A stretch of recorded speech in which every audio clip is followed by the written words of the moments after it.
Jaya Jaya Prabhupada, Prabhupada, Prabhupada, Jaya Jaya Prabhupada.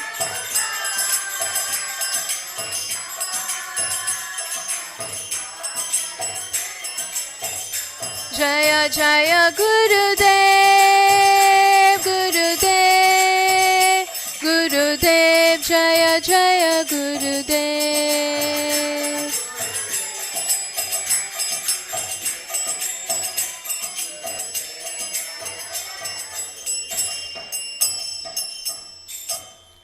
Jai Om Vishnupada Paramahamsa Parijakacharya Ashtotra Shri Srimad Abhay Charanaravinda His Divine Grace A.C. Bhaktivedanta Swami Srila Prabhupada Ki Jai.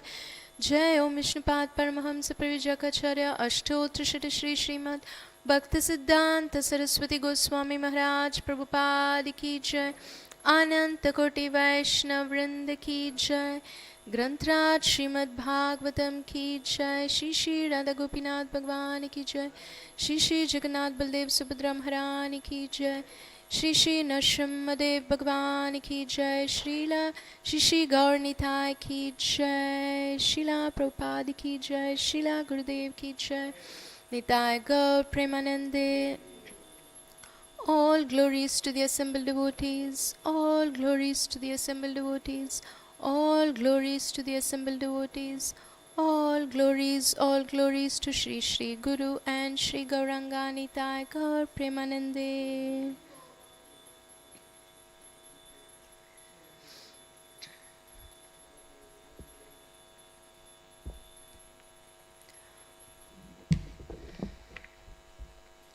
Om Namo Bhagavate Vasudevaya.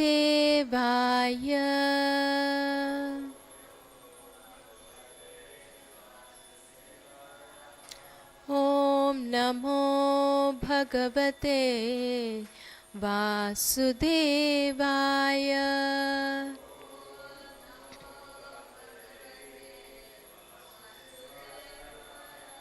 Om Namo Bhagavate Vasudevaya.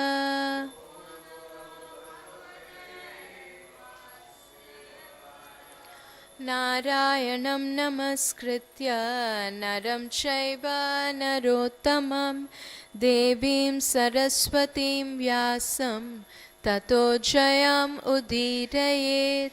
Nashta prayeshva badreshu nityam bhagavata sevaya. Bhagavati uttama shloke bhaktir bhavati naishtiki. Krishnaya Vasudevaya Devaki Nandanaya Cha Nanda Gopa Kumaraya Govindaya Namo Namaha. Hare Krishna. Welcome everyone to this morning's Srimad Bhagavatam class. So today we are reading from Srimad Bhagavatam, Canto 4, Chapter 17, text number 21.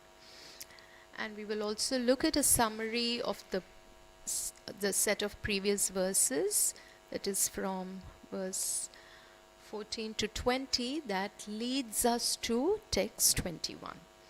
So let's recite 21. Mam vipatya jaram navam. Mam vipatya jaram navam. Yatra vishvam pratishtitam. Yatra vishvam pratishtitam. Atmanam cha prajaschemaha. Atmanam cha prajaschema. Khatam ambasi dasyasi. Katam ambasi dasyasi Mam vipatya jaram navam Yatra vishvam pratishtitam Atmanam cha prajaschema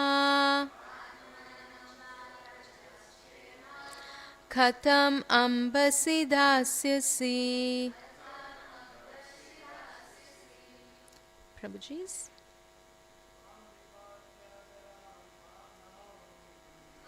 Vipatya jaram navam Yatra vishvam pratishtitam Atmanam cha prajaschema Katam ambasi dasyasi.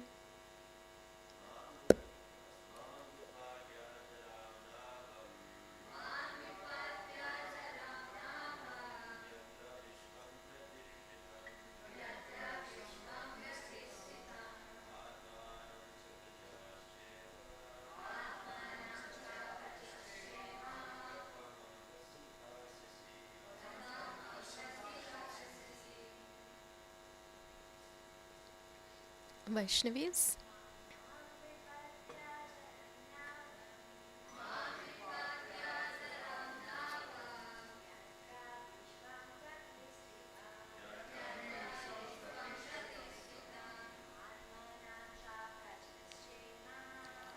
Manam cha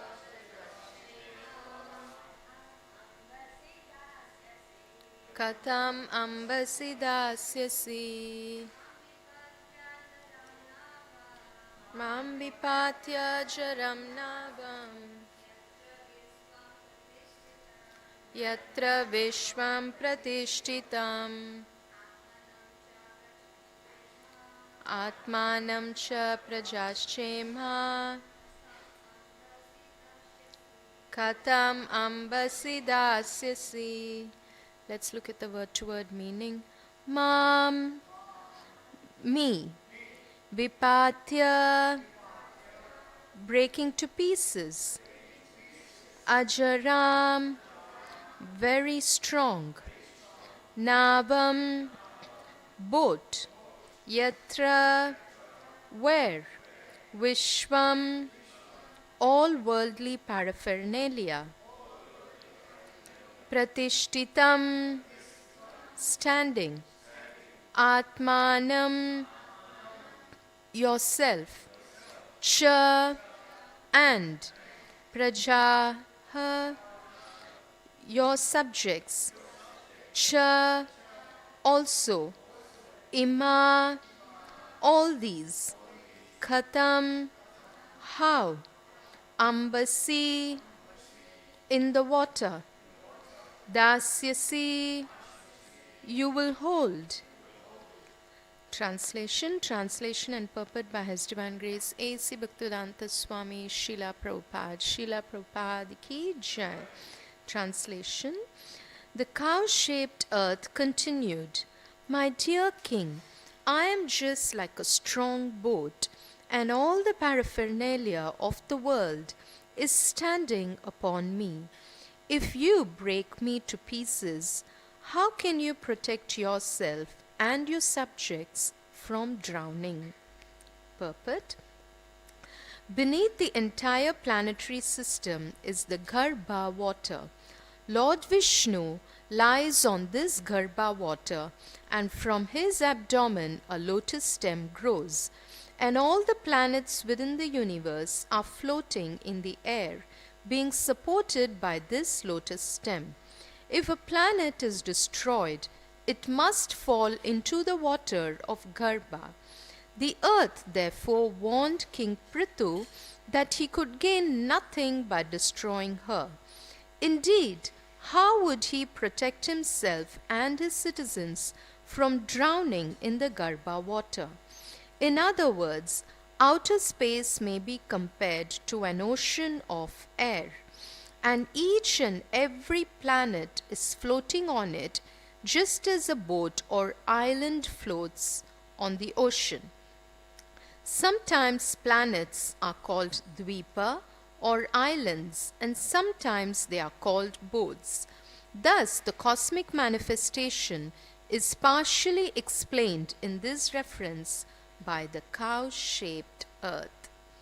Jai Srila Prabhupada ki Jai. Let's do Mangalacharan. Om Ajnanatimirandasya Jnananjana Shalakaya Chakshurunmilitam Ena Tasmai Shri Gurave Namaha Shri Chaitanya Manobishtam Stapitam Ena Bhutale Swayam Rupa Kadamahyam Dadati Swapadantikam Vandeham Shri Guru Shri Yuta Padakamalam Shri Gurum Vaishnavamscha Shri Rupam Sagrajatam Sahagana Raghunathanvitam Tam Sajivam Sadvaitam Savadutam Parijana Sahitam Krishna Chaitanya Devam Shri Radha Krishna Padan Sahagana Lalita Shri Vishakanvitamscha He Krishna Karuna Sindhu Dinabandhu Jagatpate Gopesha Gopika Kanta Radha Kanta Namostute Tapta Kanchana Gaurangi Radhe Vrindavaneshwari Vrishabhanu Sute Devi Pranamami Hari Priye Vancha Kalpa Tarubhyascha Kripa Sindhubhya Evacha Patitanam Pavanebhyo Vaishnavebhyo Namo Namaha Jai Shri Krishna Chaitanya Prabhu Nityananda Shri Advaita Gadadhara Shri Vasadi Gaura Bhakta Vrinda Hare Krishna Krishna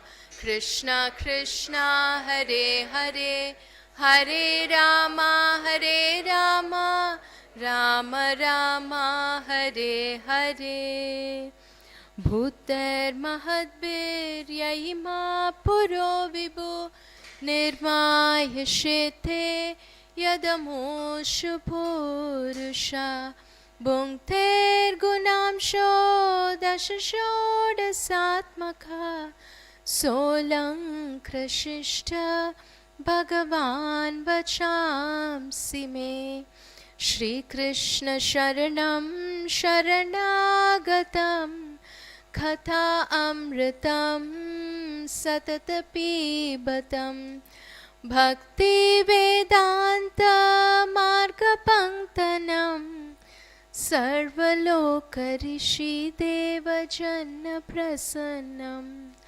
Sarvaloka Rishi Deva Janna Prasannam.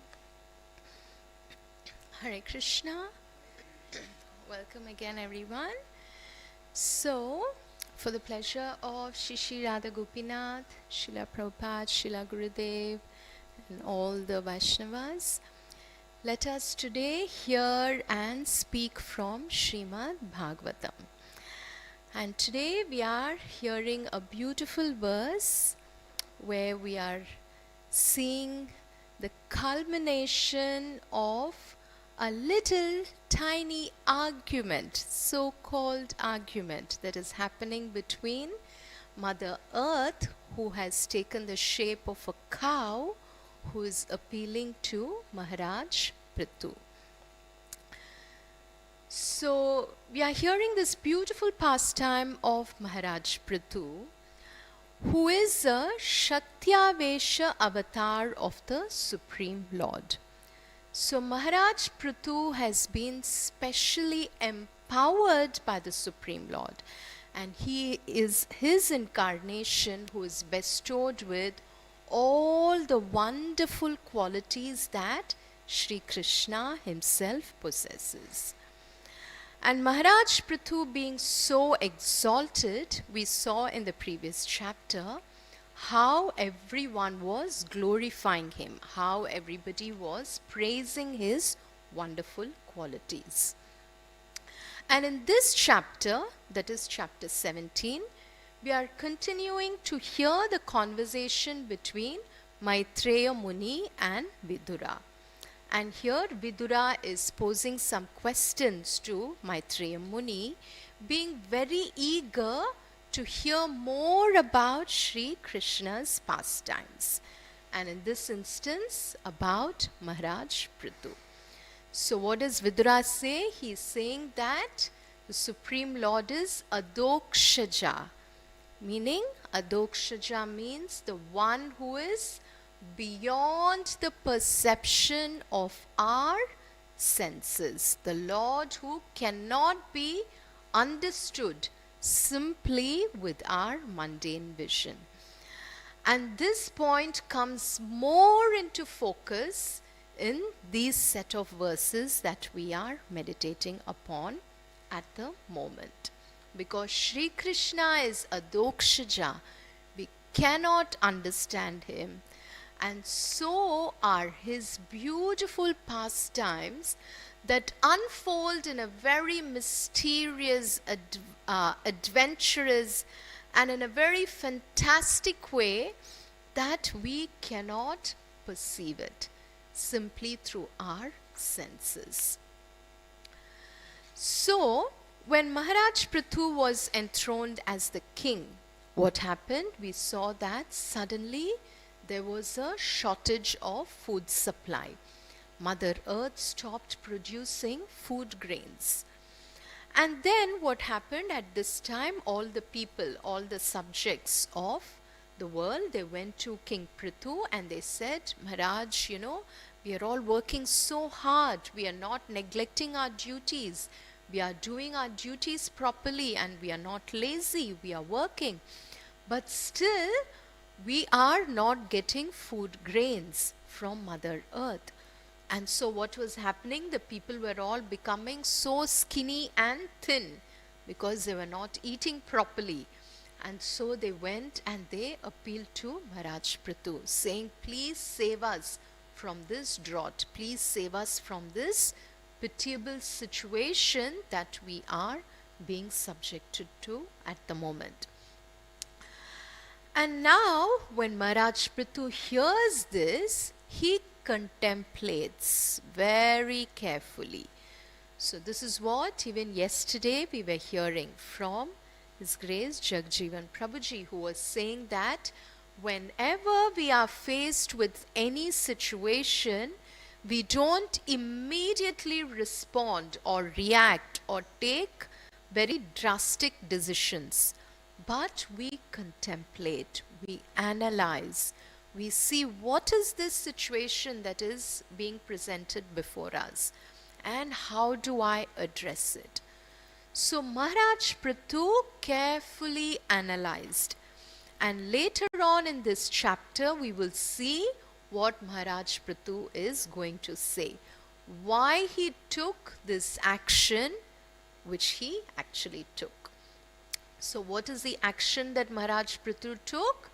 He took his bow and his arrow and he started aiming towards Mother Earth, because he wanted to kill the personality of Earth. Now, when we hear all this, we are wondering, like, what is happening? Earth is like a globe. It is like a, round mass of substance. And how can someone aim an arrow towards it? How can someone kill the earth? What is happening here? And another very interesting thing happens. What happens?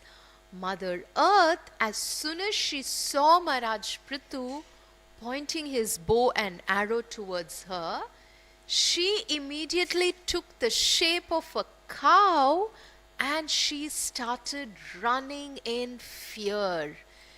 And Mother Earth was running between the different planets and in between the heavenly planets, and she was running between all these different gaps. And Maharaj Prithu did not stop.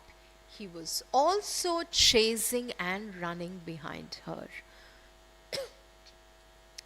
Now, this whole scene might be very, very perplexing to our logical mind. We might be thinking. So, does this thought run across your mind? Yes or no? Yes, in some way. Yes, we have to be honest with ourselves. Because we are so accustomed and we have been hearing this knowledge from our geography and science which we have grown up with. Isn't it? What have we heard in our geography lessons?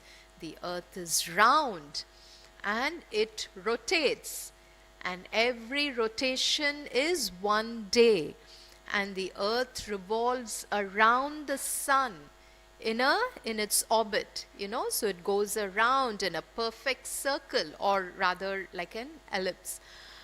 And one revolution of the earth is 1 year.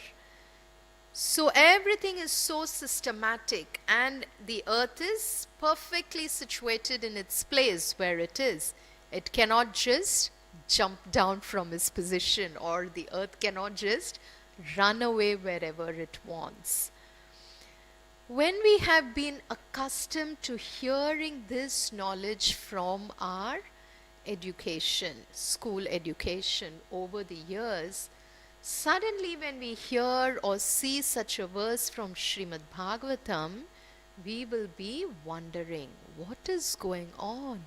Mother Earth is taking the shape of a cow, she's running, and there's a king who's running behind her. What's happening? And this is where we see how the Supreme Lord is Adokshaja. Because it is through these verses that we can actually develop our faith in Krishna, in our Shastras, in our Acharyas. Because whenever there are verses that we can immediately relate to, immediately understand, there are beautiful verses that describe the beauty of Sri Krishna. So many verses we have heard, isn't it? What can we think of? Smeran bhangitraya parichitam sachi vistirna drishtim vamshinyashtadhara kishalayam ujjvalam chandrakena govindakyam haritanum keshitirtopakante ma prekshishtaha tavayadi sakhi bandhu sange astirangaha.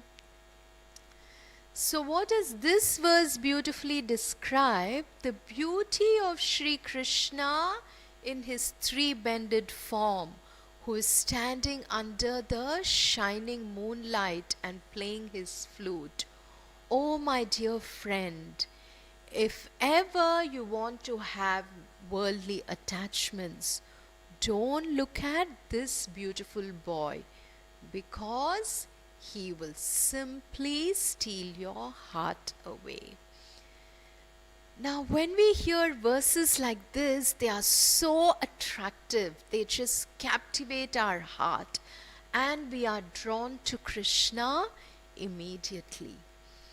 And then suddenly when we hear a verse like this, Mother Earth is running in fear in the shape of a cow, and Maharaj Prithu is chasing her, our mind goes to the other side of its pendulum. So our mind is like a pendulum. It is constantly rocking. It goes from right to left, this side to that side to this side to that side, with so much of our previous conditioning. But when we still our mind, when we see that we are a servant of Krishna, Krishna is the Supreme Lord, And whatever he does it for his pleasure. And that we are simply instruments who are serving the Supreme Lord for his pleasure. And when we become fixed in this understanding, then any verse of Srimad Bhagavatam is like a part of a sugar candy. Because we know that Srimad Bhagavatam is Shri Krishna himself in his literary incarnation. So any part of Krishna is sweet, isn't it? Whether we look at his beautiful lotus feet, his hands, his waist, his beautiful face, his beautiful smiling lips, his eyes, his forehead, his beautiful ears that wears a karnikara flower. Any part of Krishna is so sweet. It is such nectar for our vision. So with that same vision, if we approach every verse of Srimad Bhagavatam, then every verse of Srimad Bhagavatam will be ever so sweet for us to hear and to relish. So I'd like you to take a little moment to just close your eyes. Just close your eyes, everyone. And let us just visualize Mother Earth. She's taking the shape of a cow and she's looking at Maharaj Prithu, who is aiming his bow and arrow at her. And looking at Maharaj Prithu, Mother Cow starts running. And she's running between the different planets. Let us visualize there is Bhuloka, Bhuvarloka, Makaraloka, Janaloka, all these different planetary systems. And Mother Earth is running between them in the shape of a cow. And Maharaj Prithu is running behind her, chasing her, trying to catch her.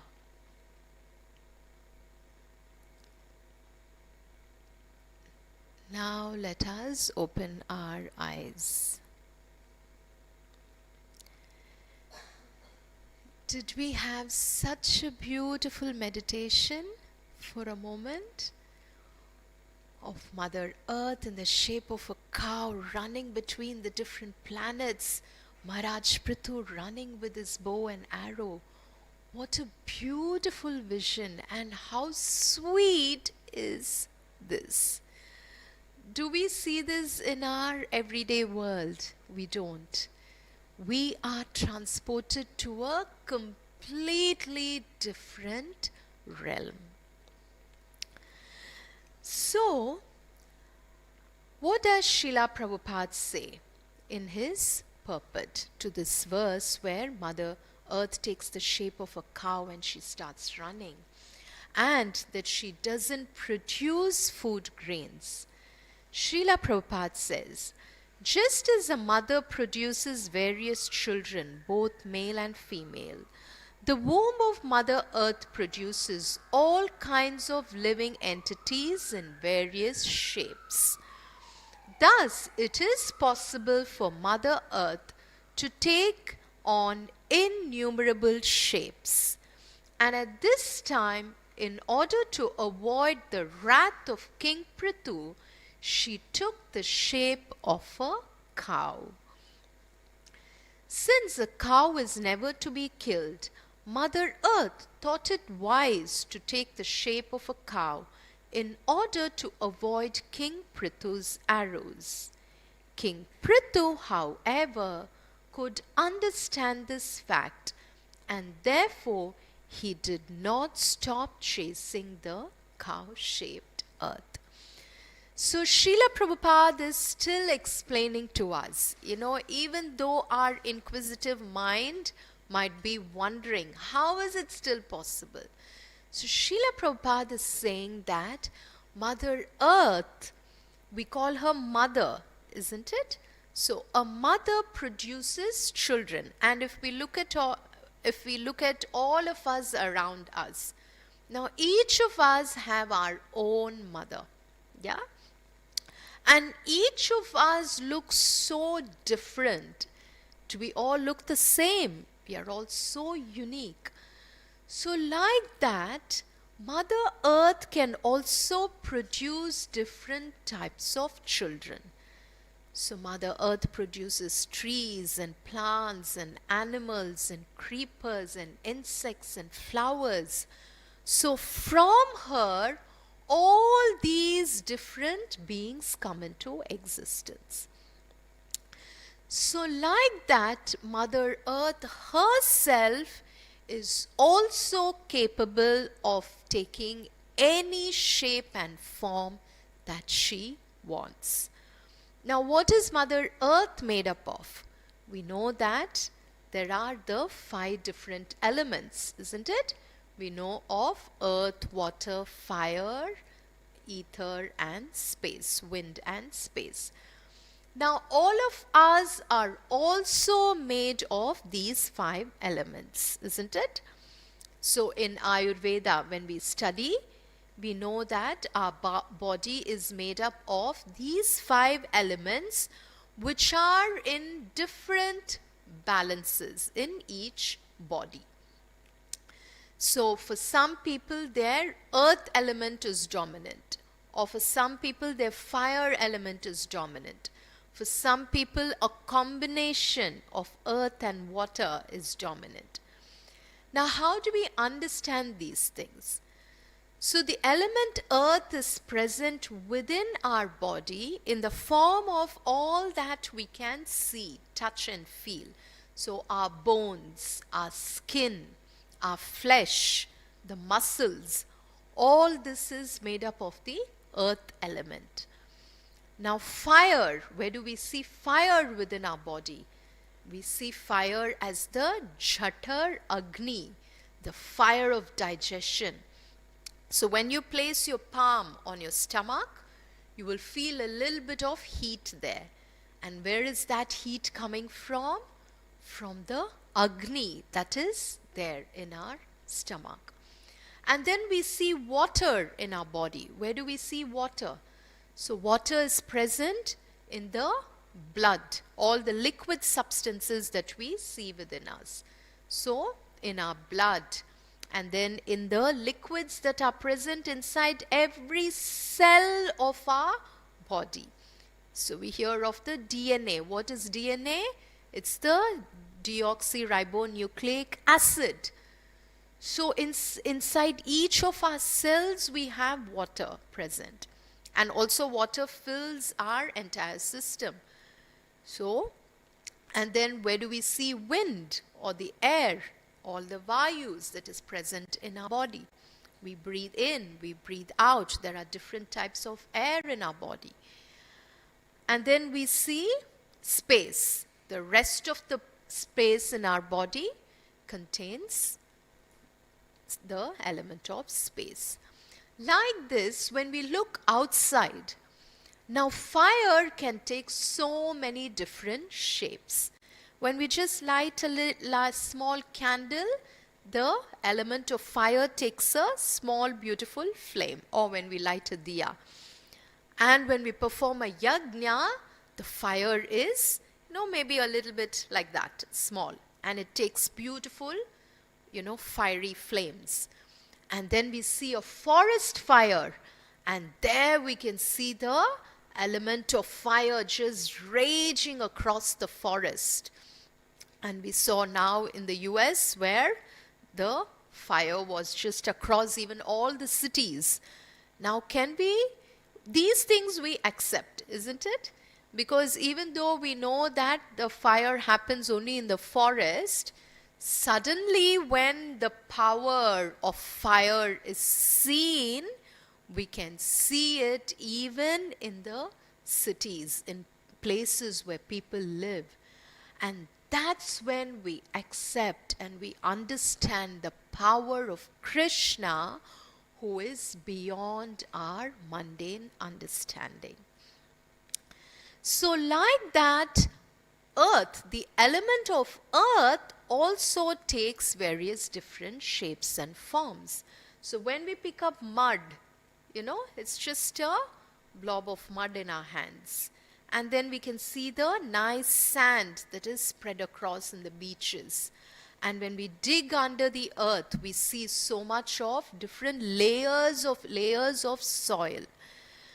So like this, when we try to, see that there are things that we cannot understand, but it is Krishna's energy that permeates through not just this earth, but through all the planetary systems, through all of creation, then we can make our mind submissive to accept what is given in Srimad Bhagavatam as an energy of Sri Krishna himself.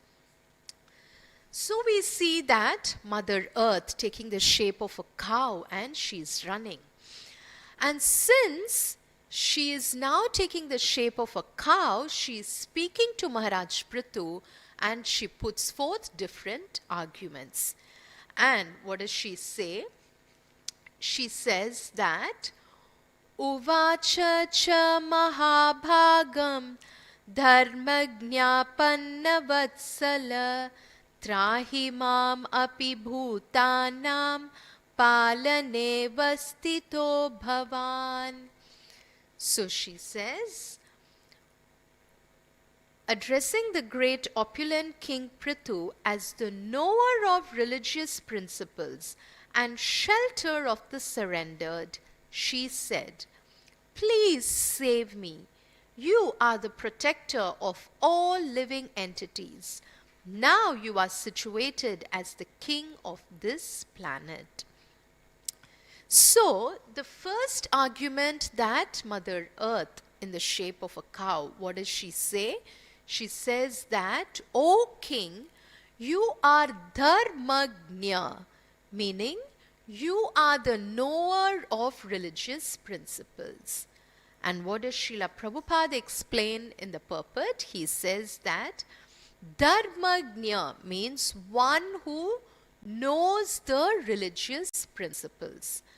So, in our Shastras it is said that a woman, a child, a cow, a brahmana, and old men are to be protected and taken care of.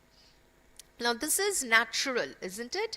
All of us also have this natural principle. Whenever we see a child, we always want to look after the child, isn't it? People are so careful when they see a child.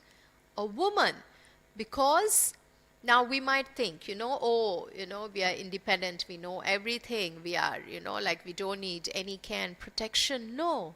A woman's nature is very loving. She likes to be cared for. She likes to be loved. She likes to be nourished. But sadly, what happens in this world, we see a lot of women just being abandoned, not cared for, not nourished, not loved. And that is when we see that when we take Krishna as our supreme lover, he is always there, caring and taking care of us.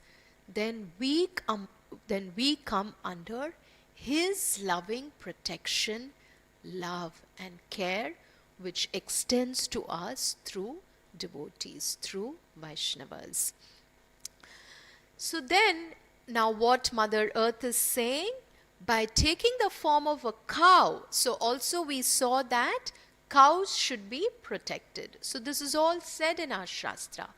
So Mother Earth very cleverly, she kind of, we say that thing, in one stone she hit two mangoes. What did she do? She took the form of a cow. A cow is also not to be killed. And also we always say mother cow, isn't it?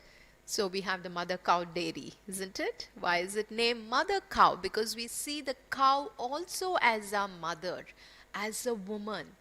So therefore, by saying these two important points, Mother Earth is appealing to Maharaj Prithu, saying, I'm in the shape, I'm a cow, and how can you kill me?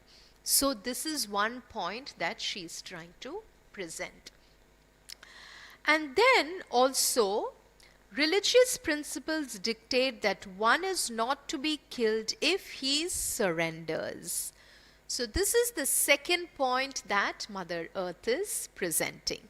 So she's saying, first she was running, between all the different planets. And then at one point in despair, she just stopped. And she just surrendered to Maharaj Prithu. And that is when she is speaking these things. So now she is saying, I am surrendered to you. So what do our religious principles say? That once someone surrenders to you, then you do not punish them. Because that person is accepting their mistake. And they're saying, I did this, I was wrong, I'm sorry, now I'm surrendered to you.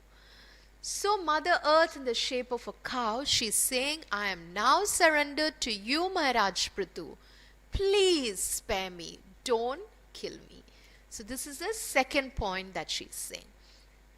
And then what does she say? The third point. She says that she has not committed any sinful activities, and therefore a king who knows religious principles should not punish her, and also since she was a woman. So she's saying, I did not do anything wrong. What did I do, Maharaj Prithu? I did not do any sins. I am just Mother Earth. How can you kill me? What wrong did I do? Why do you want to punish me? And then she says, Praharanti na vaistrishu kritagashvapi jantavaha kim uta tvadvidarajan karunadina vatsala. Now she's saying another interesting point. She's saying, even if a woman does commit some sinful activity, no one should place his hand upon her. And what to speak of you, dear king, who are so merciful? You are a protector and you are affectionate to the poor.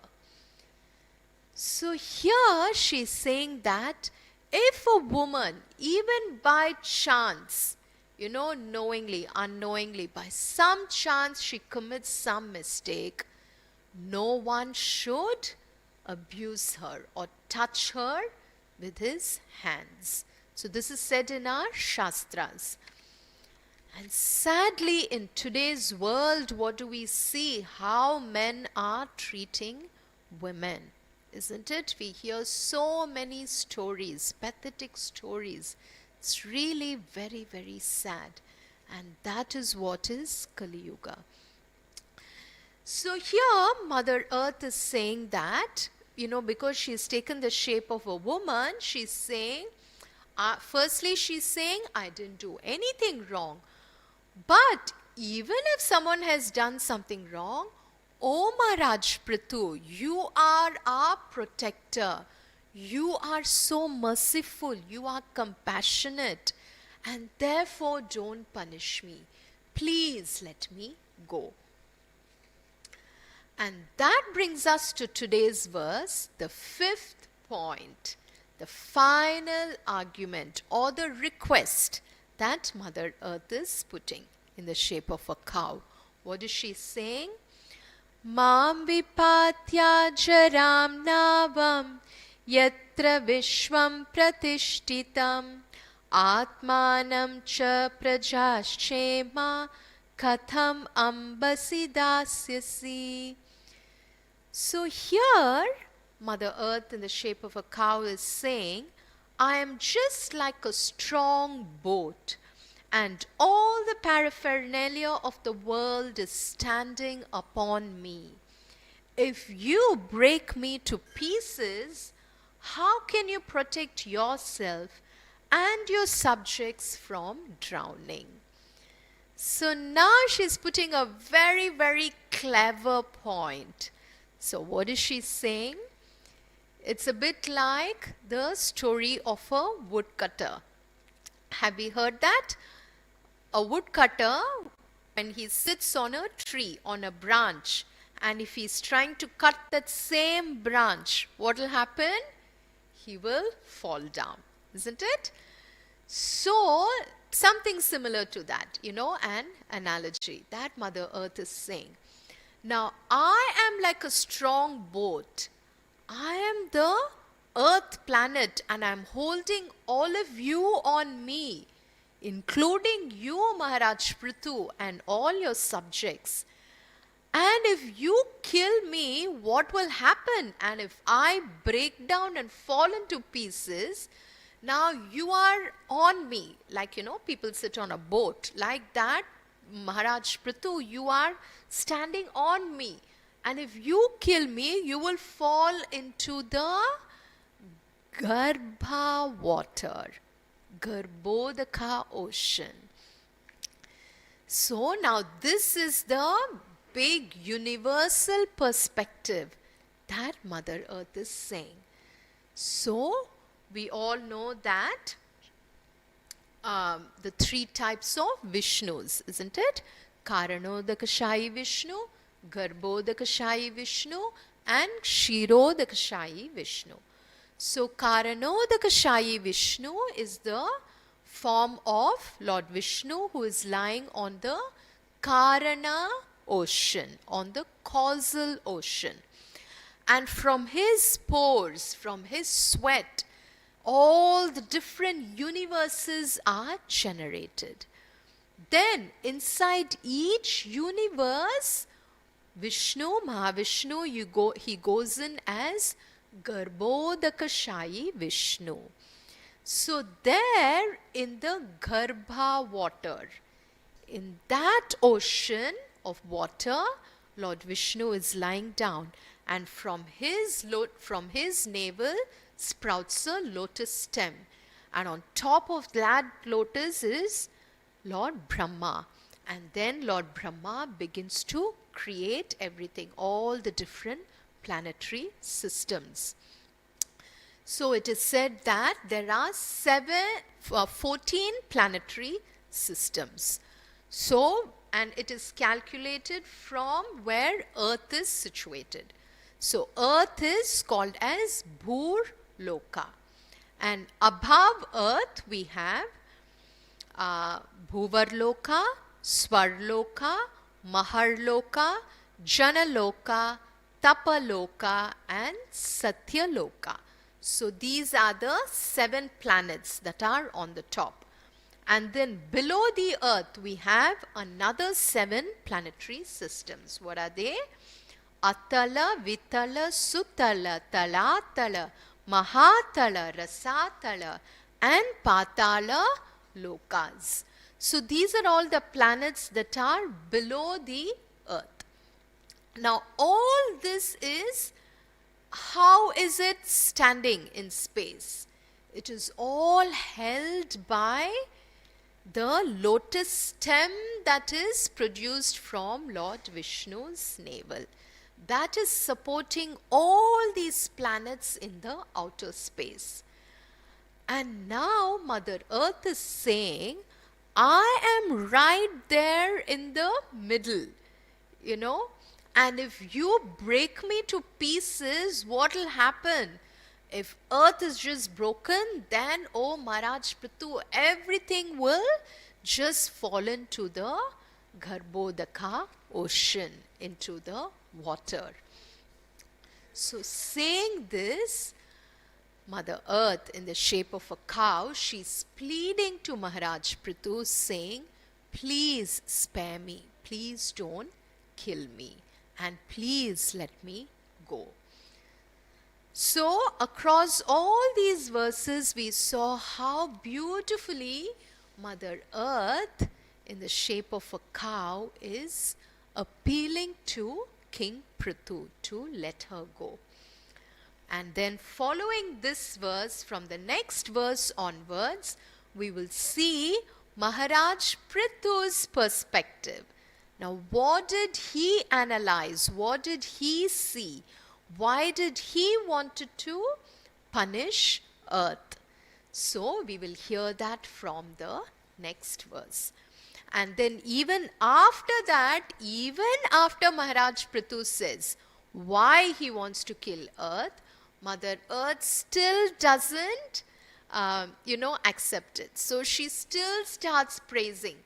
Again, she will speak about the glories of the Supreme Lord. And she will say, "Oh, Maharaj Prithu, you are an incarnation of the Supreme Lord. You know everything. You are the master of all creation. You are the Supreme Lord. You are merciful. How can you still do this to me?" So we will conclude with this beautiful verse that she says again at the end of the chapter, which is very similar to today's verse, where she compares herself to a strong boat. So that's what she was trying to say, isn't it? I'm like a boat in the water that I'm holding all of you. That is, just as Mother Earth is standing on the Garbhodaka ocean, holding everyone, like that she's saying that I'm a strong boat. So what does she say? "My dear Lord, in this way you once protected me by rescuing me from the water, and consequently your name has been famous as Dharadhara, he who holds the planet Earth. Yet at the present moment, in the form of a great hero, you are about to kill me with sharpened arrows. I am, however, just like a boat on the water, keeping everything afloat." So here Srila Prabhupada explains in the purport that the Lord is known as Dharadhara. So who is that? Lord Varaha Dev. So in the form of a boar, he lifted Mother Earth from the waters, and he placed Mother Earth as a tiny speck of dust on his huge tusk. Thus the planet Earth was sitting on the top of the nose of Varahadev. So now she's saying, like that you gave protection to me once, O Supreme Lord. And Maharaj Prithu, you are none other than that same Supreme Lord who has incarnated as Maharaj Prithu. And now, how can you kill me like a great hero? I am like a boat. I am keeping everything afloat. And she says, "Please, Maharaj Prithu, spare me." So we will hear this beautiful verse. What does she say? "Apam upaste mayina vyavastita praja bhavan adyarirakshishu kila savira murti samabhodharadharo yo mam payasyugrasharo jigam sasi." So let us end with this beautiful meditation that Srimad Bhagavatam is Shri Krishna himself. And as we see these beautiful pastimes unfold before us, let us try to see Shri Krishna in every verse that we read, so that our bhakti becomes strong, so that our bhakti becomes firm and unshakable, so that our bhakti and our faith in Shri Krishna cannot be broken. So it is said that a big wall of brick is made up of tiny, tiny bricks, isn't it? So, like that, but each brick is strong. Yeah? So, like that, every verse of Srimad Bhagavatam is like that strong brick that should increase, that should strengthen our faith in Shri Shri Radha Gopinath. So, with that meditation, let us visualize and meditate on this beautiful pastime throughout this day. You know, this whole day is like a brick for us to meditate on Krishna. So we can keep visualizing the different planets and how Mother Earth is running, how Maharaj Prithu is running, and how she is requesting. So when we keep like this constantly meditating on Shri Krishna's beautiful leelas, then we are entering into Shri Krishna's name, form, his qualities and his pastimes or his leelas. So with that mood, let us chant the Hare Krishna Mahamantra and we will conclude. Hare Krishna, Krishna Krishna, Hare Hare, Hare Rama, Rama Rama, Hare Hare. जय ग्रंथराज श्रीमद् भागवतम की जय, शिला प्रभुपाद की जय, शिला गुरुदेव की जय, अनंत कोटि वैष्णव वृंद की जय, निताय गौर प्रेमानंदे।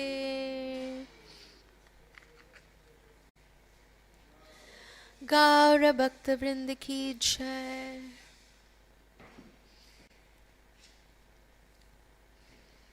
Any questions, comments?